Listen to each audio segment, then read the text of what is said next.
Hello दोस्तों, स्वागत है आप सभी का टू द पॉइंट के ज्योग्राफी के सेशंस में। आज के इस चैप्टर में हम बायोस्फीयर रिजर्व्स के बारे में एक बात करने की कोशिश करेंगे, जानने की कोशिश करेंगे कि बायोस्फीयर रिजर्व्स होते क्या हैं और इन्हें किस तरीके से रिकॉग्नाइज किया जाता है और दुनिया भर में इन बायोस्फीयर रिजर्व्स का जो एक चेन है या फिर जो लिस्ट है वो कौन से ऑर्गेनाइजेशन के पास होती है और इन्हें किस तरीके से रिकॉग्नाइजेशन वगैरह मिलता है, इनका सिग्निफिकेंस नेचर के लिए कितना है, इन सभी के बारे में आज का हमारा चैप्टर। तो आइए शुरू करते हैं। सबसे पहला आइए जानते हैं कि इसका डेफिनेशन क्या है कि बायोस्फीयर रिजर्व होता क्या है। देखिए, it is an area of land और water that is protected by law in order to support the conservation of ecosystems as well as the sustainability of mankind's impact on the environment. ये भी बिल्कुल wild life sanctuaries और national parks की तरह ही होते हैं, लेकिन इनका एरिया थोड़ा बहुत ज्यादा होता है। अगर वाइल्ड लाइफ सेंचुरीज इतने एरिया में होते हैं तो इतने एरिया में नेशनल पार्क्स होते हैं और उनसे ज्यादा एरिया में बायोस्फीयर रिजर्व्स होते हैं। पूरे एक आप यहाँ पर देख सकते हैं, पूरे एक इकोसिस्टम को बचाने के लिए बायोस्फीयर रिजर्व अनाउंस किया जाता है, वो चाहे लैंड के पास हो, वाटर के पास हो, कई बार वेटलैंड्स वगैरह भी होते हैं बायोस्फीयर रिजर्व्स में। तो स्पेसिफिकली एक ऐसा एरिया या फिर एक ऐसा लैंड या फिर ऐसा रीजन या फिर टेरिटरी जहां पर मैनकाइंड का इंपैक्ट यानी कि इंसानों का, ह्यूमंस का इंपैक्ट बहुत एडवर्स हो रहा है उस रीजन पर और वहां पर सस्टेनेबिलिटी नाम की कोई भी चीज नहीं हो रही है, एनवायरमेंट जो है वहां पर डिग्रेड हो रहा है। तो इस तरीके के एक ऐसे डिग्रेडेड एरिया में या फिर एक ऐसे टेरिटरी में जहां पर इंटरवेंशन बहुत जरूरी है कि हम मैनकाइंड के एडवर्सरीज को रोकें और फिर से वहां पर एनवायरमेंट को खुद को एनरिच करने दें, तो इस तरीके के रीजन्स को बायोस्फीयर रिजर्व्स की तरह अनाउंस किया जाता है। Each reserve aims to help scientists and environmental community figure out how to protect the world's plants and animal species while dealing with the growing population and its resources needs।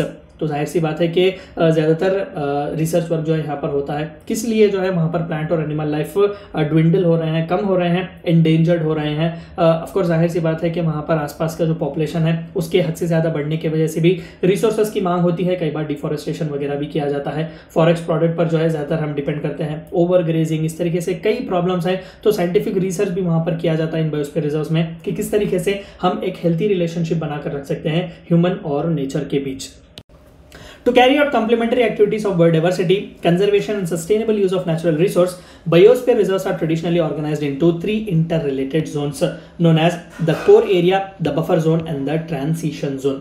अब जाहिर सी बात है कि जैसे कि मैंने कहा कि बायोस्फीयर रिजर्व जो है वो बहुत ही बड़े एरिया में होते हैं। कितना बड़ा, अब ये डिपेंड करता है कि वो कौन सी टेरिटरी है, कितना इंपॉर्टेंट है और कितनी दूर तक जो है वो एरिया फैला हुआ है। तो जाहिर सी बात है कि इतने बड़े एरिया को स्ट्रिक्टली तो आप प्रोहिबिट नहीं कर सकते ह्यूमन इंटरेक्शन, लेकिन कहीं ना कहीं उस एरिया को जो है आप डिवाइड जरूर कर सकते हैं। तो बड़ी खूबसूरती से देखिएगा बायोस्फीयर रिजर्व को जोन किया गया है जिसे बायोस्फीयर जोनेशन कहा जाता है। सबसे पहला तो कोर एरिया, जहां पर किसी भी तरीके का ह्यूमन इंटरेक्शन हरगिज नहीं दिया जाता, जहां पर सिर्फ मॉनिटरिंग के एक्टिविटीज किए जाते हैं। Core research activities, core monitoring activities पूरे इसी कोर एरिया में किए जाते हैं। और बाकी का जो आप यहाँ पर देख रहे हैं इसे बफर जोन कहा जाता है। यहाँ पर education and trading related purpose के लिए इसको इस्तेमाल किया जा सकता है, टूरिज्म और रिक्रिएशन के लिए भी कंट्रोल्ड वे में इसका इस्तेमाल किया जा सकता है, रिसर्च स्टेशन और एक्सपेरिमेंटल रिसर्च साइट्स वगैरह भी यहाँ पर हो सकते हैं। तो इसे बफर जोन कहा जाता है। और आखिरी जो रीजन है जो बफर जोन के आसपास होता है उसे ट्रांसिशन जोन भी कहा जाता है, जहां पर ह्यूमन सेटलमेंट्स को अलाउ किया जा सकता है। थोड़ा बहुत ग्रेजिंग वगैरह भी कर सकते हैं, फॉरेस्ट प्रोडक्ट वगैरह भी आप वहां से थोड़े बहुत ले सकते हैं, इवन वहां पर भी रेगुलेट किए जाएंगे rules and regulation. The purpose of formation of biosphere reserve is to conserve in situ all form of life along with its support system in its totality so that it could serve as a referral system for monitoring and evaluating changes in natural ecosystem। दो तरीके के conservation systems होते हैं, एक तो होता है in situ, दूसरा होता है एक्स सीटू।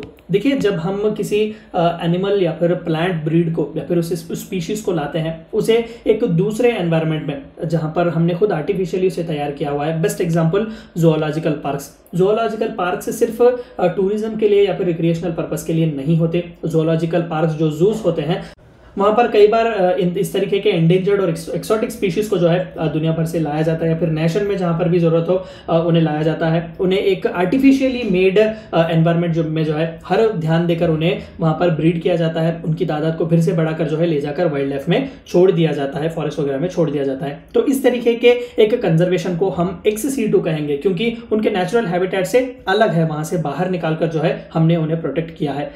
लेकिन इन सीटू कंजर्वेशन जो है एक ऐसा फॉर्म है जहां पर हम उन्हें फॉरेस्ट से बाहर नहीं लाते, विद इन फॉरेस्ट ही हम उन्हें रहने देते हैं, फॉरेस्ट में ही खुद को ही उन्हें रिचार्ज करने, ब्रीड करने देते हैं। लेकिन हम एक ध्यान ये लेते हैं कि उस फॉरेस्ट में किसी भी तरीके का ह्यूमन एडवर्सरी ना हो, ह्यूमन इंटरेक्शन ना हो, ताकि हम नेचर को रिप्लेनिश करने का मौका दें, खुद को रिचार्ज करने का मौका दें। इसे in situ form of conservation कहा जाता है। तो biosphere reserve is one of the best example of in situ conservation. Presently there are 18 notified biosphere reserves in India. तो इंडिया में एज ऑफ नाउ 18 इस तरीके के बायोस्फीयर रिजर्व्स रिकॉग्नाइज किए गए हैं। 10 out of 18 biosphere reserves are part of world network of biosphere reserves. हालांकि national level government को ही ये पावर दिया जाता है कि वो बायोस्फीयर रिजर्व अनाउंस करे, लेकिन यूनेस्को का एक बहुत ही इंपॉर्टेंट, एक बहुत ही यूनिक प्रोग्राम है जिसे मैन एंड बायोस्फीयर प्रोग्राम कहा जाता है। उस प्रोग्राम के तहत जो है यूनेस्को एक लिस्ट मेंटेन करता है इन बायोस्फीयर रिजर्व्स की, जिसे बायोस्फीयर रिजर्व्स नेटवर्क कहा जाता है। यानी कि यूनिवर्सली भी, यानी कि ग्लोबली भी जो है ये पूरे बायोस्फीयर रिजर्व्स बहुत ही इंपॉर्टेंट है वर्ल्ड के एनवायरनमेंट को सस्टेन करने के लिए, कंजर्व करने के लिए। तो इसका इंपॉर्टेंस तो और भी बढ़ जाएगा जब हम ग्लोबल लेवल पर इसे रिकॉग्नाइजेशन दिलवाते हैं। तो 10 out of 18 biosphere reserves which are in India, वो जो है UNESCO man and biosphere programme के लिस्ट में, network of world biosphere reserves में एक हिस्सा बने हुए हैं। ये थी चंद बातें आपको जाननी थी बायोस्फीयर रिजर्व्स के बारे में। Thank you for watching my video.